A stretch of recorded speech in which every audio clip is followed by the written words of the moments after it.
En la década de los 80, la pequeña Bonnie Loman de 7 años se encontraba en el pasillo de lácteos de un minimarket con su padre, pero algo le llamó la atención. En los cartones de leche habían retratos de muchos niños en blanco y negro. Entre todos ellos, había uno que destacaba más que el resto, una fotografía de ella misma cuando era bebé. Bonnie no sabía leer, tampoco sabía de qué se trataba esto. En su inocencia, lo vio como algo divertido, y cuando le llevó la caja de leche a su padre, la observó, pero no le dio mucha importancia. Compró la leche y le obsequió a su hija el retrato de ella misma en el cartón. Con el pasar de los días, la fotografía quedó olvidada en el fondo de la caja de juguetes de la niña, para luego terminar en la casa de una de las vecinas de Bonnie, que solía cuidarla de vez en cuando. Una de estas veces, la vecina estaba ordenando los juguetes y se dio cuenta de algo horrible. Encontró el recorte de la fotografía con letras gigantes que decían "perdida".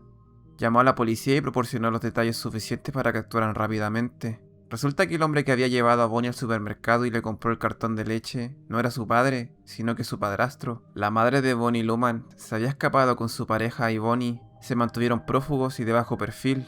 Tenían a la pequeña escondida la mayor parte del tiempo y no la dejaban interactuar mucho con otras personas. Después de la llamada, finalmente fueron arrestados en Colorado. Bonnie fue entregada a su padre biológico, que nunca había descansado en encontrarla hasta que finalmente lo logró. El padre pasó años insistiendo para que la fotografía fuese publicada en los cartones de leche, y gracias a su constancia, casi por obra de la suerte, pudo volver a ver a su hija. Lamentablemente, este es uno de los pocos casos de éxito sobre esta campaña, y a la vez uno de los más extraños.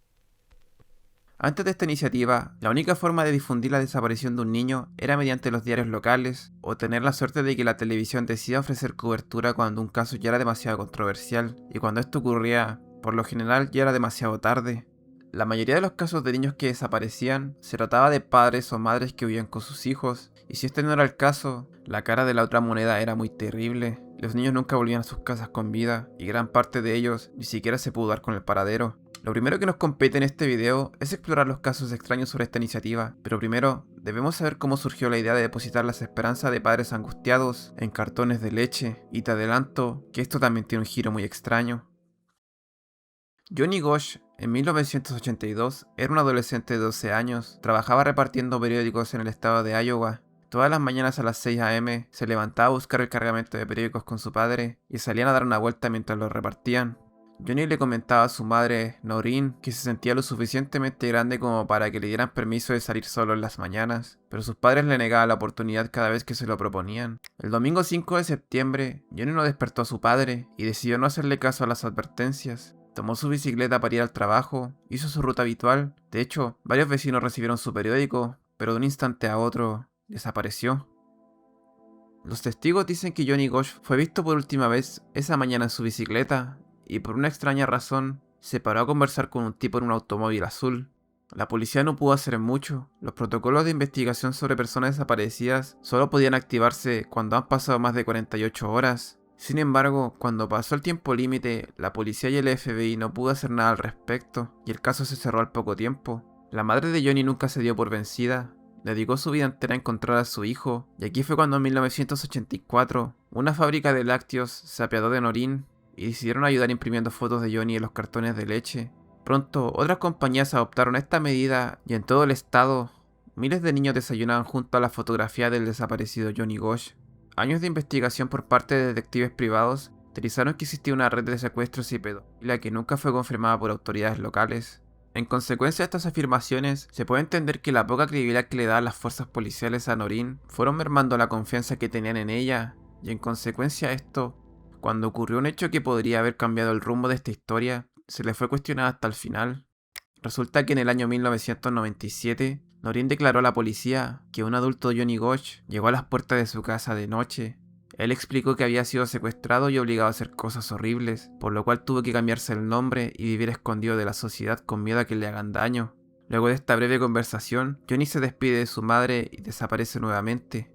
Como dije antes, esto fue cuestionado por la policía, a tal punto que no hubo forma de convencerlos, y Noreen fue tachada de una persona que ya no estaba bien de sus facultades mentales. Esta es una historia impactante, que a pesar de no tener un buen final, marcó un precedente para que el gobierno de Estados Unidos se interesara en esta forma de esparcir fotografías de niños desaparecidos en todos los hogares del país. Y ese mismo año, el gobierno creó el Centro Nacional para Niños Desaparecidos y Explotados, que ofreció un beneficio fiscal a las empresas de leche que incorporaran esta campaña en sus productos. El estándar era la fotografía del niño, nombre, edad, lugar y fecha de desaparición, también un número telefónico en caso de querer aportar a la investigación. A falta de internet y de la poca cobertura de medios, esta medida logró crear conciencia a nivel nacional. Las personas ya eran conscientes de la gran cantidad de asesinatos y raptos de todos estos casos que no lograban resolverse. Pero a su vez esto creó una gran controversia, porque un producto que era consumido a diario por los niños les alertaba que en cualquier momento ellos podrían ser las próximas víctimas. A pesar de que Johnny fue el primer niño en ser publicado, el caso más icónico fue el de Ethan Paz, en Nueva York, un niño de 6 años que desapareció en 1979 rumbo a la escuela. Su madre lo acompañaba todas las mañanas a tomar el autobús escolar, que lo recogía solo a un par de cuadras de su hogar. El 25 de mayo, su madre lo dejó ir solo a tomar el autobús, ya que pensaba que era momento de empezar a darle más independencia a su hijo, cosa que resultó horriblemente mal. Ethan Paz nunca llegó a la escuela y nunca más fue visto con vida. El caso desde el principio fue demasiado mediático, porque ocurrió en una de las ciudades más pobladas de Estados Unidos. Su rostro salía por todos lados, en televisión, periódicos, vitrinas y en pósters durante años. Cuando inició la campaña de niños perdidos en los cartones de leche, su cara era la más reconocida a nivel nacional. Incluso todos los años, el día que desapareció Ethan, se conmemora el Día Nacional de los Niños Perdidos. Gracias a esto, todos conocían el caso de Ethan Paz, pero tristemente, su investigación, como muchas de este tipo, no llegó a nada. Presuntamente se creía que el autor de todo esto era José Antonio Ramos, exnovio de la niñera de Ethan, que había sido condenado también a 20 años de prisión por secuestrar, abusar y asesinar a otro niño. Pero la investigación nunca pudo determinar que él era el culpable de la desaparición de Ethan. Sin embargo, el desenlace de esta historia no llegaría hasta 30 años después, en 2012.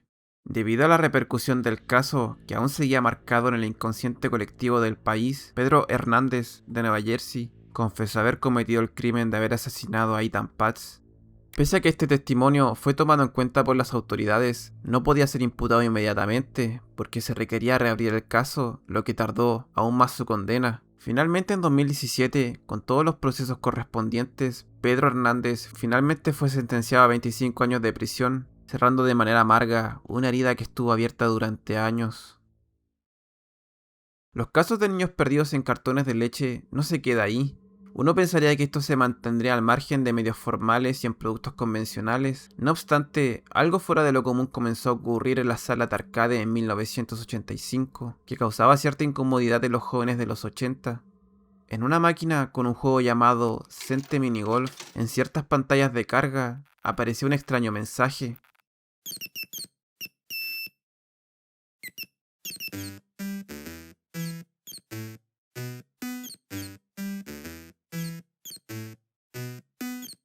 Eran dos niños desaparecidos, Taj Allen Merriman y Steven Phillips Curtis. Nadie sabía por qué pasaba esto, y te recuerdo que en este tiempo no existía el internet como lo conocemos ahora, entonces solo había especulaciones al respecto. Lo más extraño del asunto es que ningún juego de las máquinas de arcade conocidos poseían un mensaje similar. Se sabe que existían más pantallas dentro del mismo juego con otros niños, pero la más conocida es la que vimos hace un momento. Al final, el misterio de estos arcades fueron enterrándose junto al avance de la tecnología, además que es sumamente difícil encontrar información sobre la organización Hide and Seek que salía en las pantallas, y no fue que hasta el año 2017, un grupo de usuarios del foro Arcade Museum se contactaron con uno de los desarrolladores de este arcade. Para fortuna de nosotros, la respuesta que recibieron cerraba el misterio completamente. Dennis Coble recuerda que participó en la creación de este arcade. El director solicitó programar estas pantallas al final del desarrollo, por lo cual pensó que no se iban a implementar, debido a que cuando lanzaron el juego no vieron esto por ninguna parte. Además, Dennis asegura que este acuerdo se llevó a cabo por insistencia del FBI, ya que las salas de arcade eran los lugares más populares que frecuentaban los jóvenes, y así como pasaba con los cartones de leche, era necesario tener cobertura en la mayoría de los lugares posibles. Finalmente, esta iniciativa de llenar los videojuegos con carteles se echó para atrás, y al parecer solo fue implementada en algunas versiones de Cente Minigolf. Suena sorprendente que a pesar del esfuerzo por combatir las desapariciones de los niños, existieron muy pocos casos de éxito, y al final solo causaba paranoia generalizada cada vez que una familia quería desayunar tomando leche.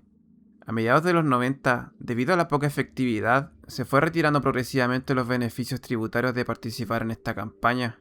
Así que las fábricas de lácteos que al principio de una forma altruista quisieron cooperar, empezaron a retirar las fotos impresas de niños perdidos en sus cartones. Esto nos lleva al caso que a mi parecer es el más interesante, porque sinceramente es casi imposible de resolver. La empresa chilena Soprole, en alianza con la Policía de Investigaciones, en las cajas de embalaje se imprimía la información sobre personas desaparecidas, no solo limitándose a niños, sino que también a adultos. Entonces, con este breve contexto podemos hablar del caso. Un canal de misterio llamado Ruta Oculta recibió un mensaje bastante inquietante con esta imagen adjunta. El resumen de este mensaje es una historia personal de uno de los suscriptores. El autor trabajaba en una bodega de Soprole en 2006 y en una obra de caridad tuvieron que hacer una canasta familiar con diferentes productos, incluidas cajas de embalaje donde estaban estos carteles. Cuando las familias recibieron este regalo, una de ellas inmediatamente contactó con la empresa por algo extraño que habían visto. En poco tiempo la caja fue devuelta a la bodega y los trabajadores que la recibieron notaron que algo no estaba bien. La persona desaparecida de la caja parecía presentar un error de impresión que no permite visualizar bien las facciones de la mujer, pero lo más extraño de todo es lo que parece ser la nariz calavérica que posee. Sin embargo, eso no es todo. Alejandra Mort González se extravió en 2006 en la ciudad de Rancagua. En Chile existe un registro online de las personas desaparecidas y además hay acceso a datos personales de los ciudadanos mediante su nombre o su número de identificación. En teoría, debería existir una foto de mejor calidad en los registros de la Policía de Investigaciones, pero si intentas buscar algo, no hay nada. Como si nunca hubiese existido un aviso de persona desaparecida de ella. Por otra parte, como te contaba, si nos metemos a este registro de personas chilenas y buscamos el nombre de Alejandra Mort González, nuevamente nos topamos con absolutamente nada. No existe. Todos los ciudadanos mayores de 18 años deberían estar aquí, ya sea vivos o muertos, pero ella misteriosamente no se encuentra por ningún lado. La campaña de niños desaparecidos en los cartones de leche nació como un acto de desesperación y terminó convertida en un fenómeno cultural que marcó a toda una generación, aunque solo unos pocos como Bonnie Loman lograron regresar a casa gracias a un recorte de cartón. El verdadero legado de esta iniciativa no fueron los casos de éxito, sino fue romper el silencio sobre las desapariciones en una era sin internet. Hoy, esas fotos en blanco y negro de baja calidad han desaparecido de los refrigeradores y fueron reemplazadas por alertas digitales en nuestros teléfonos o medios de noticias. Sin embargo, casos como el de Alejandra Mort González nos recuerdan que, a pesar de toda nuestra tecnología, todavía existen nombres que se borran y rostros que nunca parecen haber existido. Historias que nos transmiten la misma incomodidad ahora mismo, como si fuésemos un niño de los 80, desayunando con la fotografía de personas con un destino trágico.